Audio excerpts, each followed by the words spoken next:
The family spirit. It's funny how the strangest traditions seem ordinary when you've grown up around them. One of my friends can't get through Thanksgiving dinner without someone spanking the turkey, and another kid in my high school said they threw a tea party to celebrate every A. I've heard about another family who never wore clothes at home. The poor kid couldn't figure out why everyone started laughing at him when he visited a friend's house and promptly began to undress. It simply hadn't occurred to him that nobody else lived quite the same way, and why should it? None of their traditions were more arbitrary than a cake on your birthday or an inside tree on Christmas. My name is Elizabeth, and my family has their own tradition.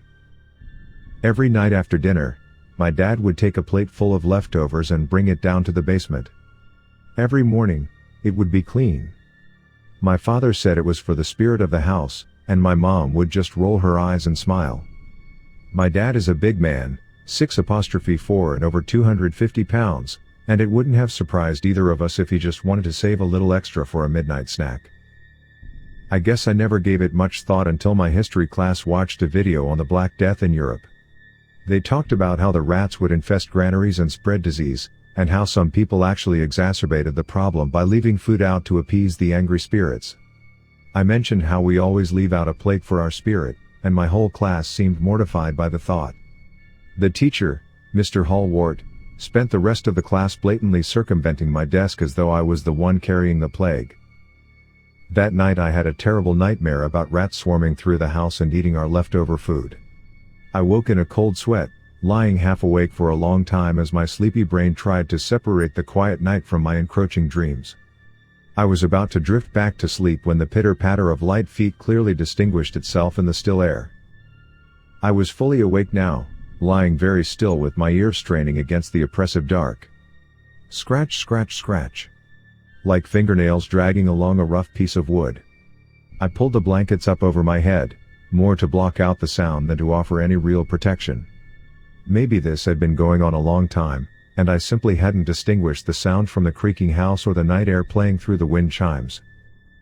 Now that I was focusing on it though, I couldn't hear anything else.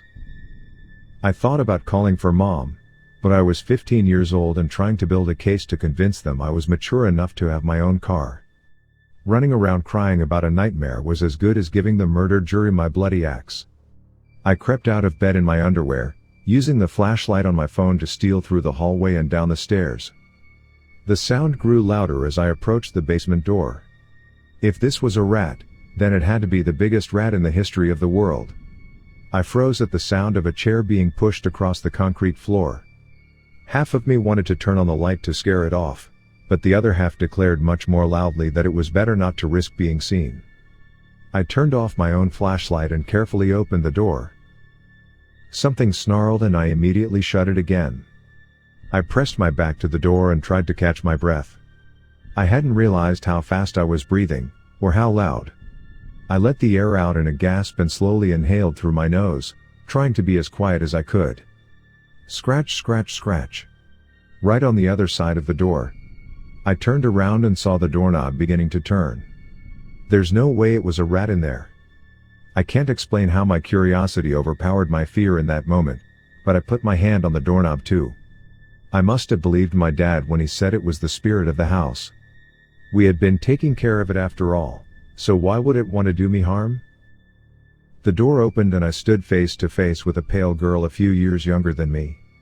Her sunken dark eyes vanished beneath her mangy bangs, and her lace nightgown failed to conceal the terrible thinness of her limbs.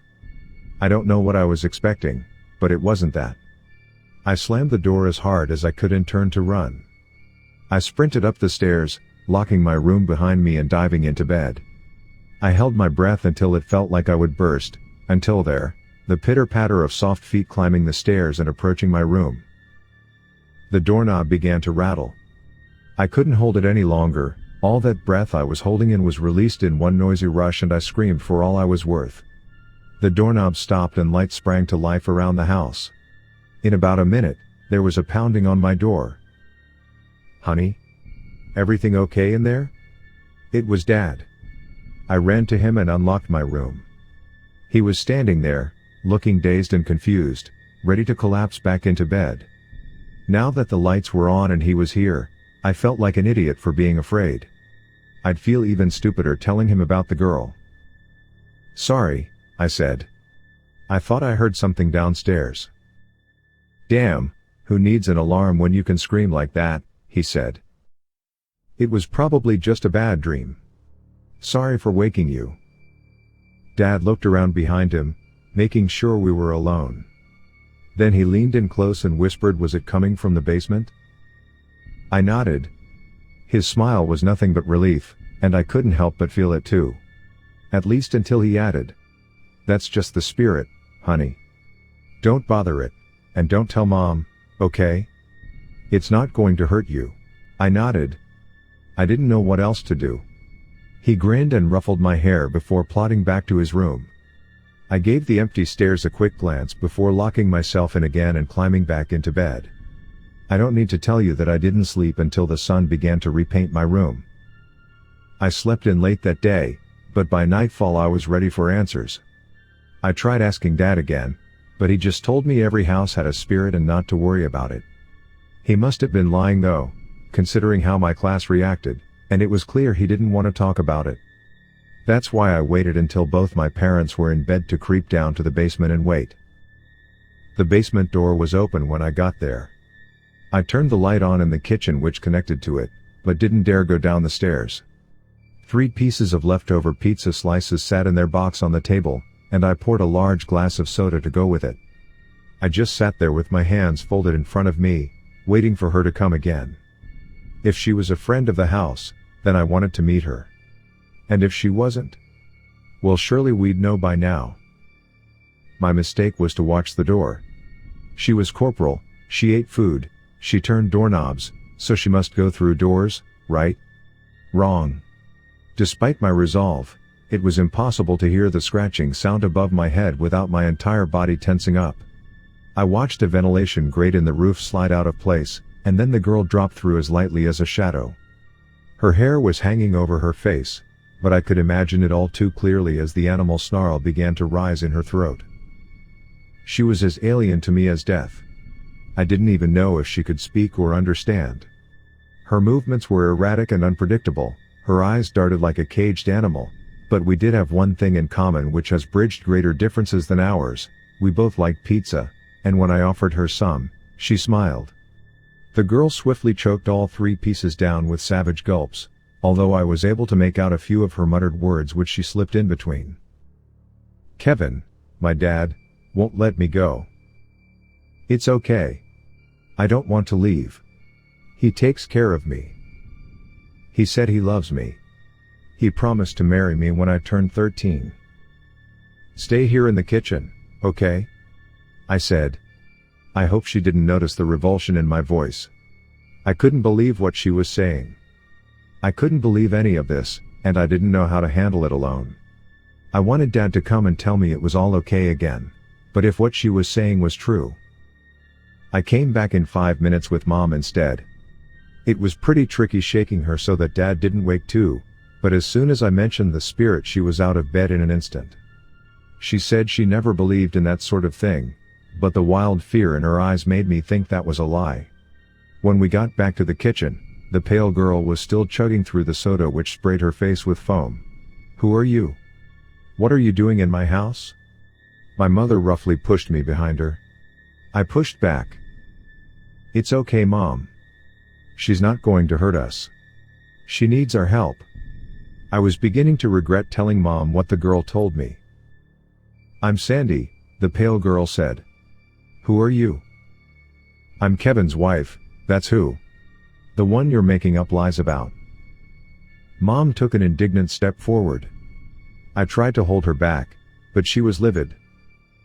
"You better tell me how you broke in, or I'm going to call the police." "I didn't break in," the pale girl stood from the table and faced us belligerently. "Kevin brought me here. He loves me." Maybe my mom was angry because she thought the girl was lying, but I think it was because she was afraid Sandy was telling the truth. I should have tried harder to stop her, but I hadn't expected my mom to snap like that and slap the girl across the face. Sandy's head turned sharply from the blow, but then began turning back in small, jerky increments. I think my mom was too angry to even notice the bones rearranging themselves in Sandy's neck as it turned. You come into my house, steal food from my family, and make up these disgusting lies about my husband? Mom was usually the sweetest thing in the world, but she had a temper that sometimes took hours to wind down. Mom, you've got to stop. I don't care if you do got nowhere else to go, where I'm from you got to ask before you take something. Mom, just look at her. Can't you tell she isn't normal? Now who else you been telling this perverted trash to? Sweet Jesus, I want you out. Out of my house right this instant. What's all this noise down there? My dad thundered into the room. He froze mid-step as he instantly appraised the situation. Dear God, Kathy, my mom, have you lost your mind? My mind? Mom screamed, turning to face Dad. Don't tell me you're going to defend that creature in our house. I only hear one of you yelling, and don't you dare call Sandy a creature. I've never seen either of them so worked up. I think I was the only one who heard Sandy whispering. Is it true? It wasn't just the girl's voice that wavered. Her whole body seemed to somehow glitch and distort like a corrupted video. He married her? He lied to me? She looked absolutely heartbroken. I couldn't even begin to formulate a response. Tell me the truth, Sandy insisted. Does Kevin still love me? How was I supposed to know? I looked helplessly between Mom and Dad as they yelled at each other, and I was just stressed and overwhelmed and scared. The idea of my dad being with this child almost made me sick. All I could tell is that she shouldn't be here. I shook my head. No, he doesn't, I said. He loves my mom. You should just go. Thanks for telling me, Sandy replied. I'm going to get even now. Please don't watch. I didn't want to, but I couldn't help it. Mom didn't see it coming though. The air was distorted with a pale blur, and before I could even open my mouth I saw thin white fingers tearing out my mother's throat. Most of her neck was still intact, but the trachea was pulled straight out through the skin. I don't think she suffered much on account of how quick it was, but that was a very small comfort. Dad wasn't so lucky. I thought he would have a chance to fight her off because of his size, but he didn't even put up his arms to defend himself. He just stood there until the white fingers punched through his chest and ripped out his heart. There was a horrible moment where the heart was entirely out of the chest but still tethered by a network of veins and arteries, and I could see the strain on his face while she held it in her hand. I never forgot you, were the last words he ever said. Sandy distorted again, and then she was gone, fleeing back down the basement stairs and wailing like a little girl. I rushed over to my dad, but it was already too late. When the police swept the house later that night, they didn't find anyone in the basement. They listened to my statement, but I didn't see any of them writing it down, and I don't think they believed me. I was sobbing so incoherently, I wouldn't have trusted my testimony either. I just know what I experienced and later, what I saw. The police investigation did unearth a collection of photographs hidden in a shoebox in the basement. Sandy was in them, except that she glowed from happiness where she stood next to a young boy her own age. I recognized the boy as my father at once. The police didn't investigate them or entertain it as a possibility, but I did some research of my own and found out that Dad used to live next door to a girl named Sandy Withers when he was growing up. They had been best friends, more than best friends apparently, but she had died in a diabetic coma when she was 12 years old. Written in my dad's blocky lettering on the back of one of the photographs was, I don't know what happened to make her stay in the world, but it looks like my dad never was able to let her go. It's been 3 years now, and even though everyone has pressured me to sell the house and move, I'm still living here. I guess I wasn't any good at letting go either, because I still practice the same tradition I have all my life. The only difference is that I now leave out 3 plates of food every night, and collect 3 clean dishes every morning.